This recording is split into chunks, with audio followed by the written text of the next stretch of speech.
Well, I guess it's renewal, isn't it?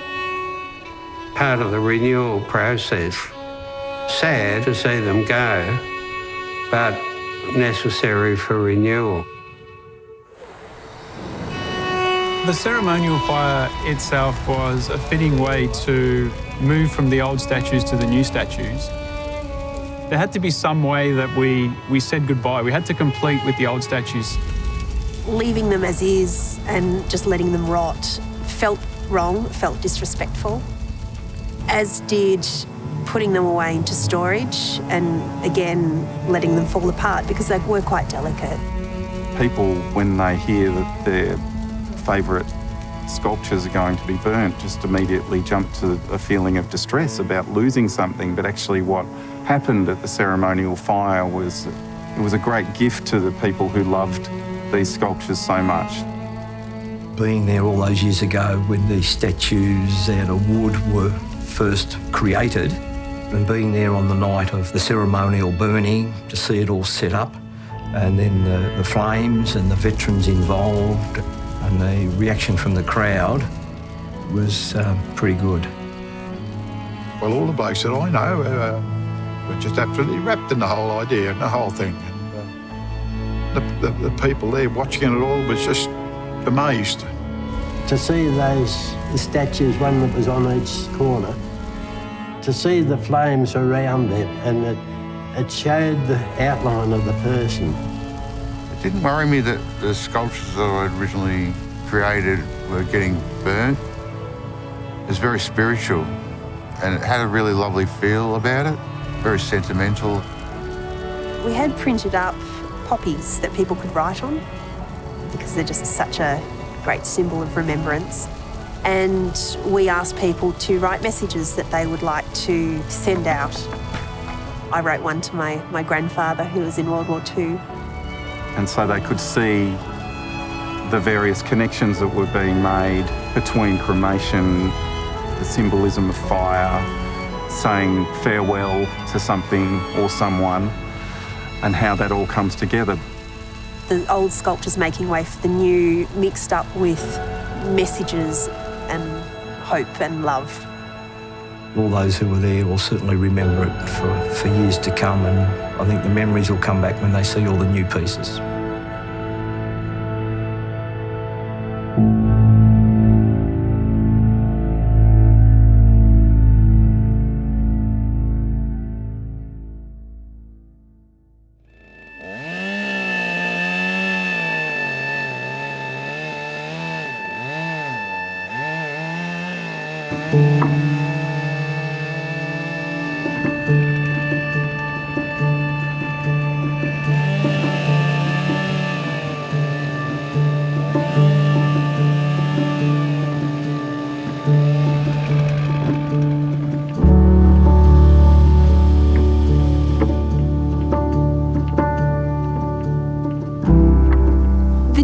In these sculptures, when you look at war memorials, is that you have individual stories, you have real stories.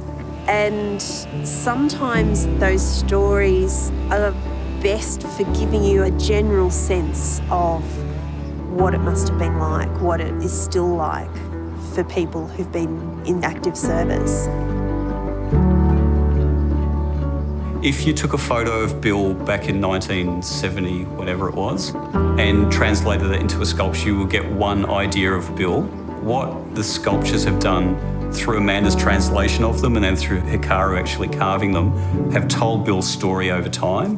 So how he felt about the experience rather than just a static point, that moment in Vietnam, which I think is a much more powerful piece than merely a bronze piece that might stand in a park somewhere.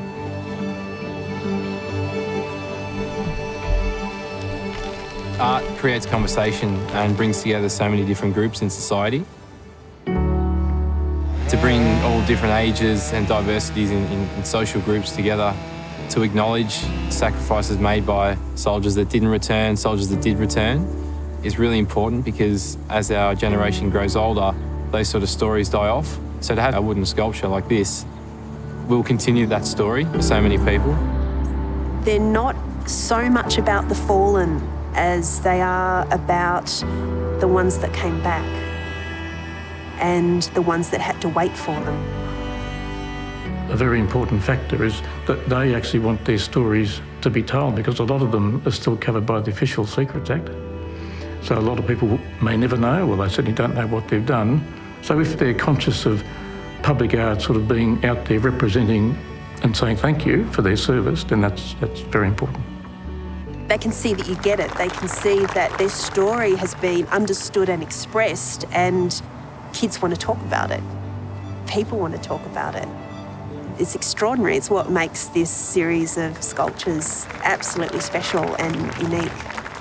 In a general sense, public art is about helping to create places from just what otherwise might just be spaces. It creates places of importance. It creates what's been called lovability of a place. It creates a sense of identity and a sense of love and pride in a place. That's where that public image of public art really misses the point. It's not just cosmetic, it's to do with community and strengthening the social capital in a community.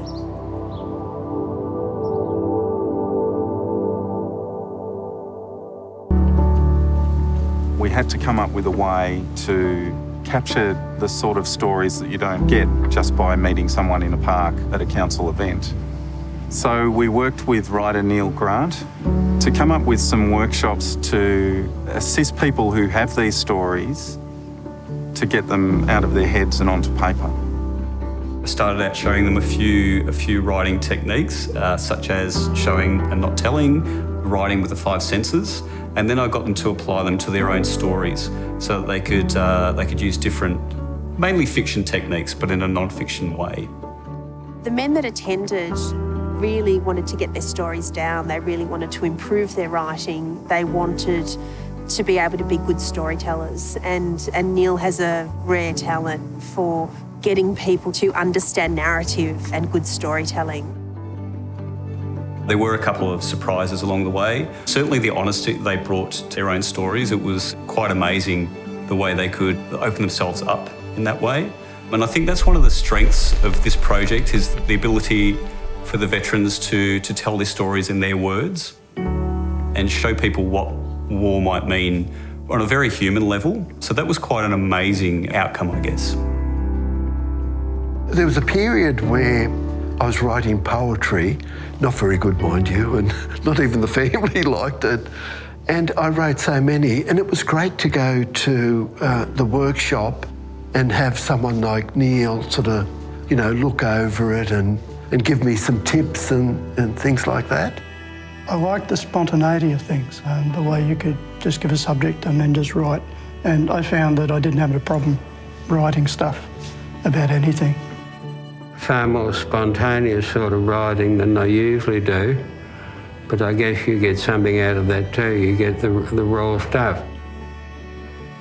I don't think I'm so naive to think that war is never going to happen again, but I think part of what this project might do is allow these men and women to tell their stories so that we might understand them a little better and might learn something from them.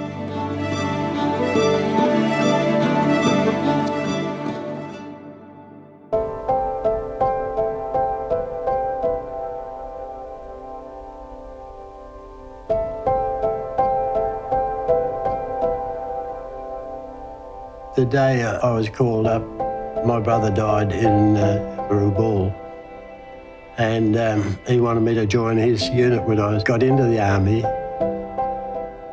And we didn't know at home until 1945, 46, what had happened to him.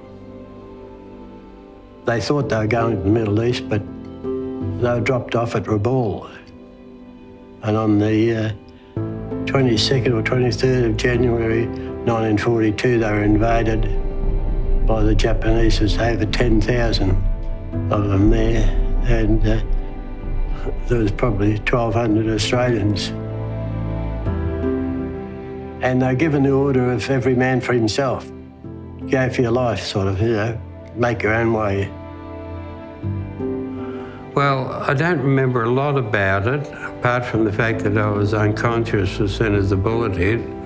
But I do recall patrolling in very thick jungle and waking up in hospital. In between, I've been told what happened. I was lead scout in front of the company, and we went straight into an enemy fortified position, dug into the jungle trenches, and they opened up firing on us, and I went down, as did 2 killed, 5 wounded. One of the chaps got a smoke grenade to work, which doesn't stop the bullets, but makes it hard for the enemy to aim, and then he picked me up, threw me over his shoulder and ran. And a lot of them went into the mountains, which my brother did. Some were captured there and then. About 5 months later, he was captured, taken as a prisoner of war there and back to Rabaul Harbour and put on a boat to go to Japan. And I think about 2 o'clock in the morning, the submarine surfaced and tried to get the identity of the boat, and they wouldn't identify themselves, so they just blasted them out of the water. My mate Johnny was near me. In fact, he got shot through the neck and apparently fell on top of me. I told him off for that, he could have hurt me. Clarkey, the company medic, did a trachea on me so I could breathe without drowning on my blood. My mate Darryl got the job of putting me on a helicopter, and he put me on an Australian helicopter that came in. But then the Australian helicopter was getting shot at, so they chucked me off it and took off without me. The taxpayer was not allowed to lose a helicopter. And so Darryl then had the job of carrying me through the jungle, and an American pilot just came in, didn't worry about the fire, and picked me up and took me out. I was involved in an incident where 1 was killed and 11 were injured as a result of 2 mines. 1 mine went off, and obviously the sapper, with his mine detector, he and his off-sided were injured, so they brought in the helicopters to evacuate them. And in the meantime, it triggered another mine. The moment that happens, I think it's just deadly silence for, people to be running around, but you could not hear a sound. I was hoping that we'd be pulled out, but unfortunately, we continued with the operation. The past 12 months were really quite surreal, like nothing else anybody had ever experienced. And all of a sudden you were home, and you came home to normality. People who were completely disinterested in what was going on or hostile. Was I really there? Did it really happen?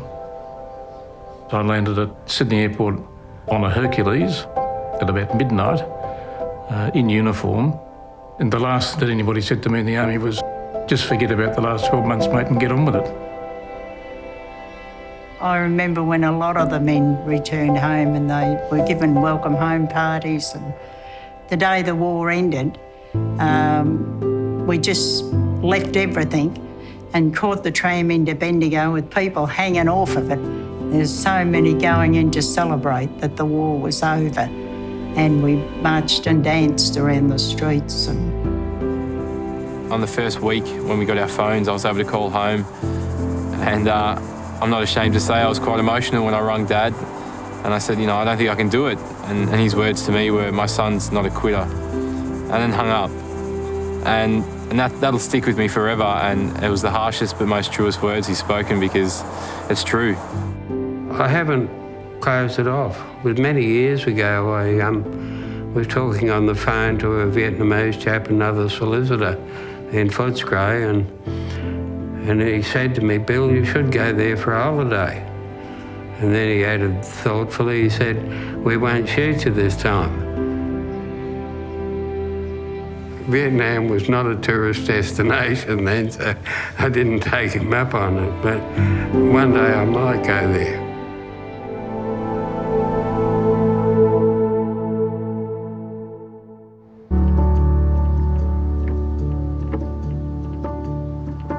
I've never been to war, so I can imagine what it might be like, but I don't really know, and I'm never going to know. I've read books on it, I've read poetry, I've watched documentaries, but I'm not really going to know about it. I couldn't come into this project and decide what those sculptures could be without talking to the local veterans. It would be presumptuous, it wouldn't be right, it wouldn't have any depth. So before I started designing anything, I spoke to the veterans and watched their participation in the writing workshops and read their pieces and spoke to them further. Once we had those stories, I could start thinking about the type of designs that we wanted to present. We knew there had to be a dog, we knew there had to be a nurse, we knew women had to be represented. Loss in some way had to be represented. Once we had an idea of the types of stories that we wanted to embody in these sculptures, we started looking for reference to places that were amazingly helpful. One was the Shrine of Remembrance, who not only did a whole lot of research for us, but also allowed us in after hours to look at the particular uniforms that we needed reference for and to photograph them. The other place that was incredibly helpful was Stiga Works at Victoria Barracks. I went there by myself and I was allowed to, again, look at the uniforms that we needed reference for. Mainly the modern uniform, just the modern general combat uniform. They were working off this drawing and this idea. They knew the story behind the design and they had lots and lots of reference. And that's how the carving began.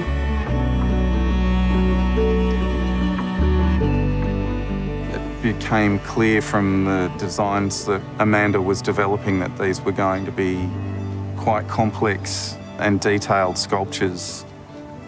Lee has a really strong relationship with Hikaru, who's an international chainsaw sculptor and a master, clearly. Lee thought he was the right person to bring on board to the project to help realise some of Amanda's vision. I think everyone felt that it was important that the original artist of the original very beloved sculptures needed to be involved in the next stage. I did assume at first that Lee would do the whole series of sculptures, but he was very keen to involve Hikaru. And when I saw Hikaru's work and I met him and saw how beautifully they both worked together, it was just great to have both of them. And the way Hikaru thinks about things, studies the reference material, and then flings chainsaws around like watching ballet. And his work's beautiful. And he works really well with Lee. There's a nice friendship, nice collaboration. When I got into knowing a lot more of the Japanese chainsaw artists, that's when I really felt like I needed to go to Japan and meet them. I first met Hikaru in 2013 and I met him again in 2014. But I met him in Hokkaido. 掘ったことはないですけど、日本も毎年8月ぐらいに各地で慰霊祭やってて、僕の地元でも慰霊祭やってるんですけど、まあ多分日本はそういう文化じゃなくて、まあ、彫刻なんか作ったりするのもそんなに大してこう仕事があるわけじゃないんじゃないかなと思います。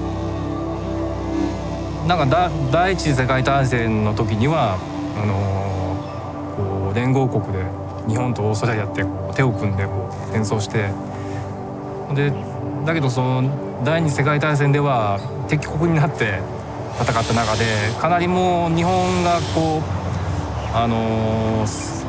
日本とオーストラリアが戦争することによってオーストラリアの犠牲者の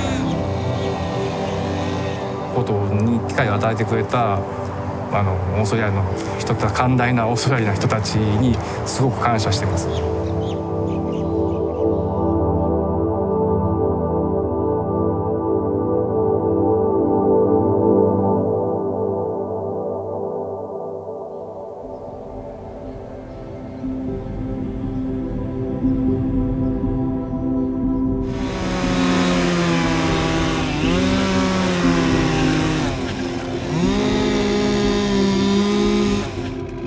Everybody thinks the Vietnam sculpture is Bill. It's not really, it's an embodiment of all of the stories. But I really wanted to have that eye patch.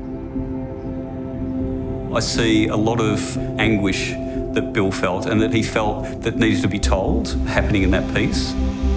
Sits in more of a dreamlike space. And there was just something very deeply moving about this image of him as a young man somehow being held back in the sculpture, being held down. Certainly metaphorically with the reaching up of the hands to the legs, but also on the face. You can see the pain and the suffering that he's carrying with him as a young man as a result of his service. It's quite incredible that the actual sculpture itself looks very much like Bill, even though the sculptor Hikaru had never met Bill before. It was Bill that was feeding me these pictures that he'd found of like roots grabbing at somebody's legs, and he was saying to me, this is how I feel. This is how I feel all the time. So that's where we had the idea of the hands holding him down, dragging him backwards. But it's also the story of not being able to move in the supermarket because the aisles of food looked like the stands of rubber trees. So you've got the rubber tree leaves in the panel, and Bill's story of the helicopters, and I realised how important and symbolic the helicopters were. We had to work them in some way. So we came up with the idea of this panel with rubber tree leaves and the helicopters. When we got it right, I knew we'd got it right.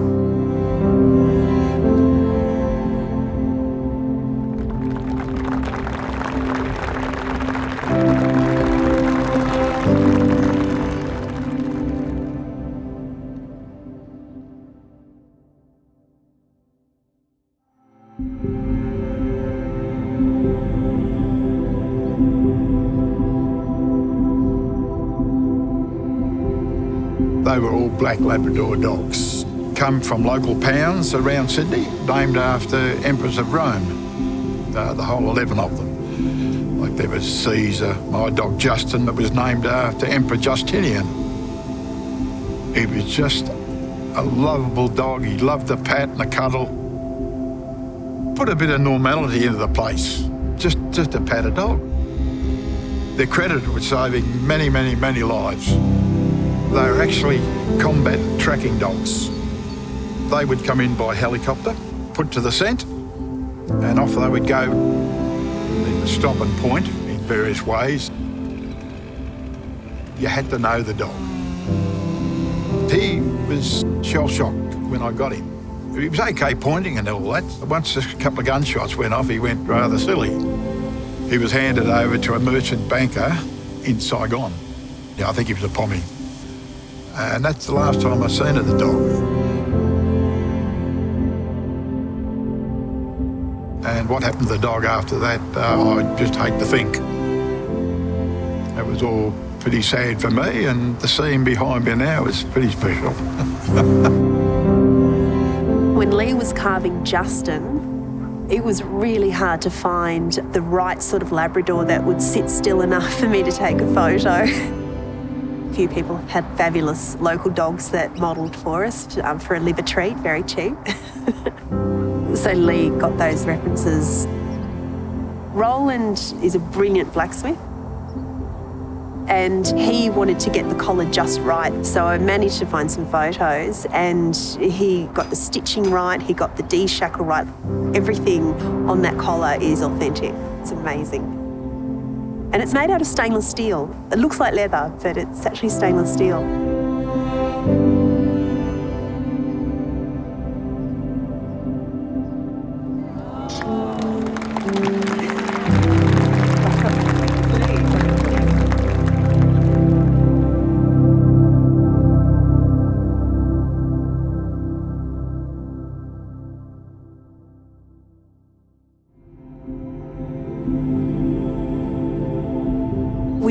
felt it was important to not illustrate our recent and current soldiers as victims in any way, but to show them as symbols of strength and intelligence and our best people.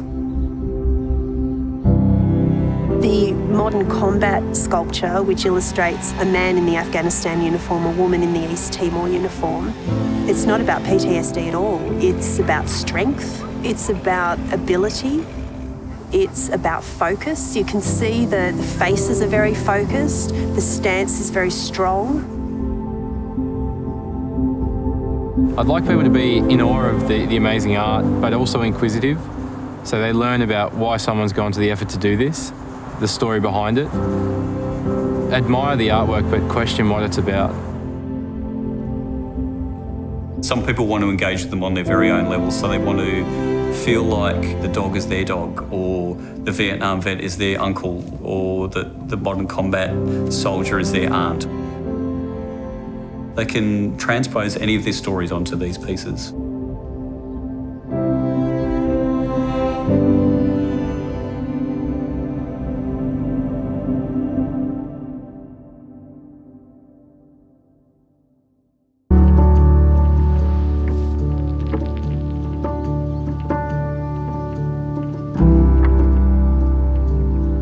The reunion sculpture is just gorgeous because it's so joyful. It's a bit of a surprise, like if you walk through the park and you haven't seen it before and you see one piece, you kind of look at what it's looking at. And the space between those pieces is poetic. It is like a little secret that you figure out. It might, particularly to younger people, be a little bit more accessible. I can see in years to come people taking their kids to that park and looking at these things and working that out for themselves. And I remember on launch day, I was standing by the soldier and one of my daughters was standing by the boy.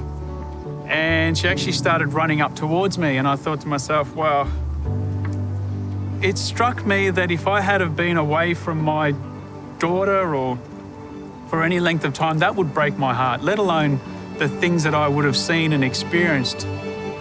And I only have utmost respect for servicemen and women who do devote their lives for others and for their country.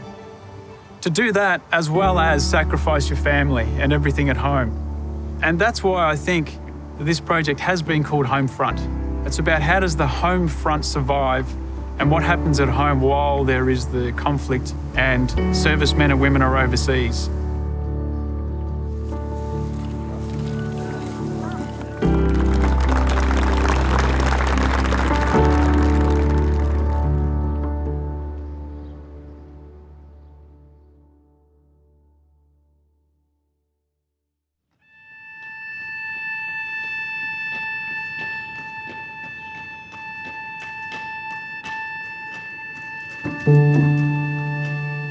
Our largest and physically most difficult sculpture was that of the light horse. We were thinking maybe a light horseman might be a nice way of symbolising the role of horses in war. We did want to have a sculpture that symbolised those early wars, Boer War and World War I. Somebody during the burning ceremony wrote a suggestion, so we had a box for suggestions and thoughts on the new designs. And there was one message that said, "This is no good, we need an Indigenous soldier." And we thought, yes, we have support for this. This is a start. In the days of World War I, Boer War, those early wars, it wasn't permitted for Aboriginal people to enlist. What a lot of men did was they lied about their Aboriginality. My father, an Aboriginal man and soldier from Tasmania, served in the 2nd 33rd Battalion during the Second World War, serving in the North Africa Campaign or in the bloody and horrific campaigns of the Pacific. Whilst he didn't die during the war, it was a direct result of that service that he died many years later. My father never admitted to his Aboriginality. Bear in mind, this was a time when our people were not even recognised in the Constitution. In my research, I found 3 Aboriginal light horsemen from the northern Melbourne area. So I felt that it was okay to continue if we got permission from the local elders, the Wurundjeri. So I met with Auntie Gail and Auntie Julianne, and I brought my idea in and I showed them the sculptures that were done so far and talked about Hikaru's work. And what I wasn't expecting, but was quite lovely, was pairing this quite symbolic sculpture with a Wurundjeri story. And this is my memory telling this, is that Bunjil the eagle, which is the great creator, gave his protective powers to Wa the black crow to use to protect people. So Wa became the protector using the power of Bunjil the eagle. We decided that we would have Wa the black crow on the shoulder of the soldier, protecting him and looking at what he was looking at, sharing his focus and his direction. And then beneath the horse, we would have big feathers, big eagle feathers, to represent the power of Bunjil and the fact that this protective power was actually coming from a much bigger source. With all the other figures, they pretty much fitted into one tree trunk with maybe a couple of additions for like a gun or an arm or something like that. Lee had the idea of going down to talk to John Brady about how to put this one together. And John does fairly large sculptures, so he does full figures of horses, full figures of bulls. So we spent about a week down at John Brady's workshop, and he's got a great gallery set up, and he's got a mill, and he's got all the equipment that we needed. The guys got together and milled the timber and glued it and doweled it, and Hikaru had the bulk of material to carve into.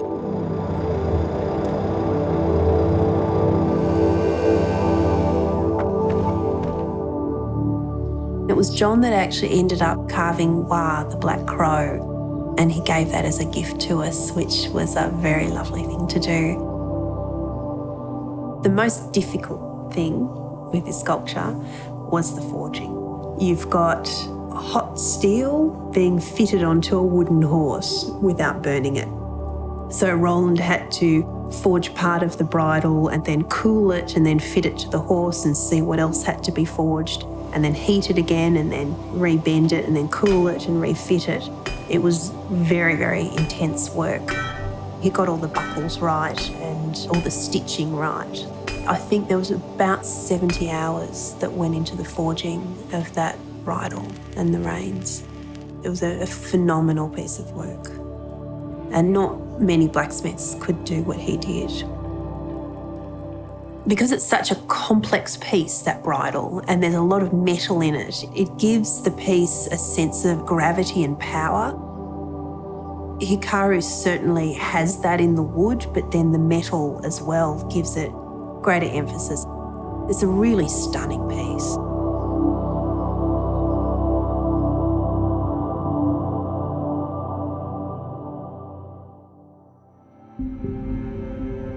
It's made the park, which could just be an open space that people walk through, it's made it a very special place. And so people have picnics there. People play with their dog there. People bring their kids there to see the sculptures. Teachers bring kids there. You completely transform the space. The letter in particular is really good because people can interact with it. People can sit next to her, put their arm around her. When I was there one evening, there was a group of teenagers that went up to her and they all crowded around her and took lots of photos of themselves with her and then just wandered off.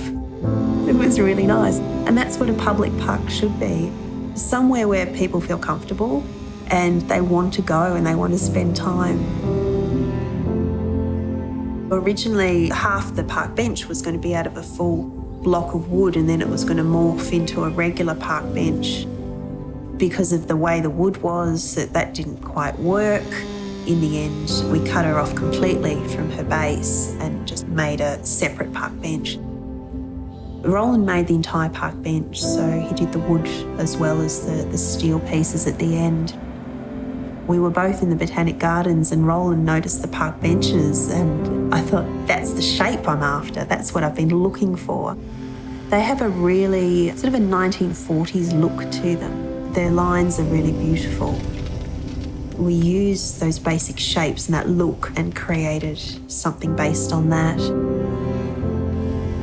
So those lines that we drew that were really beautiful, that was all fine. And Roland wanted to use quite thick material, which was fine until it came to doing the really tight curves. Not so fine. Really hard. And it was a very hot day too. I think it was in the 30s when he was forging. And to forge that thick piece of metal into a very tight bed, really difficult, but he managed it. And it's one of the loveliest park benches I've ever seen.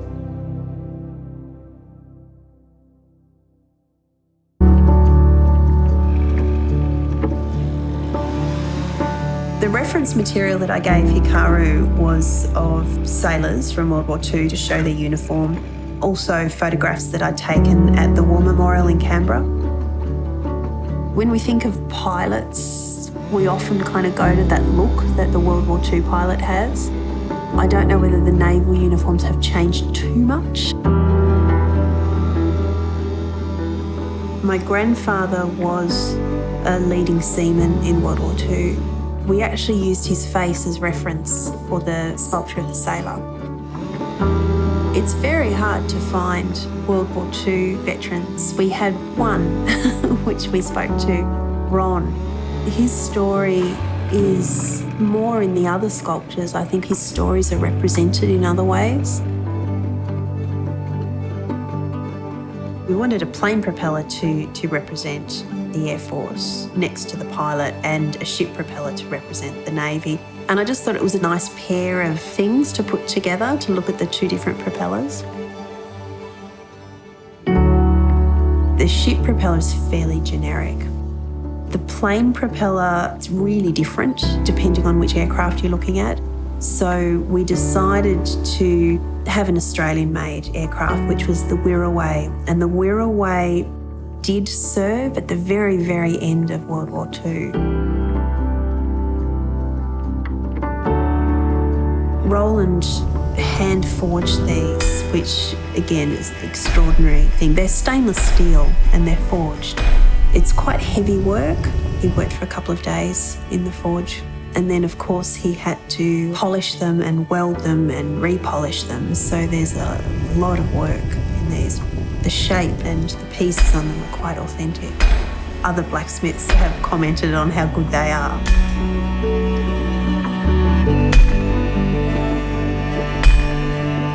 And the thing that was really tricky was that steel rope that we had around that sculpture. When I was researching, I discovered that on the crest of the Merchant Navy there was a knot, and in the crest of the Australian Navy there was a different knot.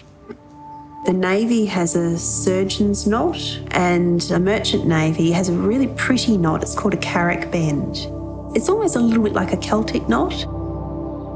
It took three of us to kind of weave it in and out. It was very tricky because it had to be done on site. It had to fit the sculpture. Obviously very important to both pilots and sailors is the compass points.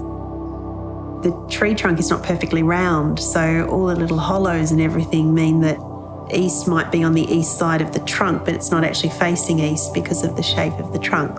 They're pretty much where they're meant to be, but they look great.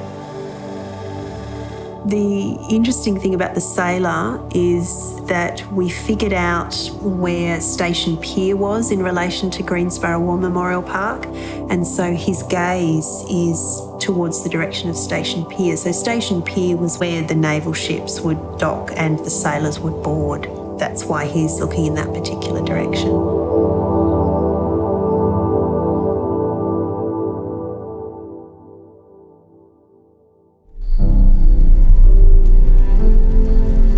There were two sculptures that we really had to make replacements for because they were so loved, and one was the dog and the other was the World War I nurse. We don't have any World War I nurses around anymore. We don't have any World War I veterans around anymore. So there's no one to speak to directly. She's very much a symbol of women's contribution to war before they were allowed into active combat and other roles. The main involvement of women would be in the nursing profession throughout the early wars. So she's a symbol of that, and we decided to combine her with another symbol, which was the kookaburra and the eucalypt leaf, which Roland forged out of steel. The eucalypt and the kookaburra represent Australia, it represents home. But the other thing about the kookaburra is it's the symbol of the War Widows Guild. Together with that symbol with the nurse, it looks at the roles of women, particularly in those early wars, the support either directly through medical practice and nursing, and also the women that were left behind but also worked in supporting roles throughout the wars.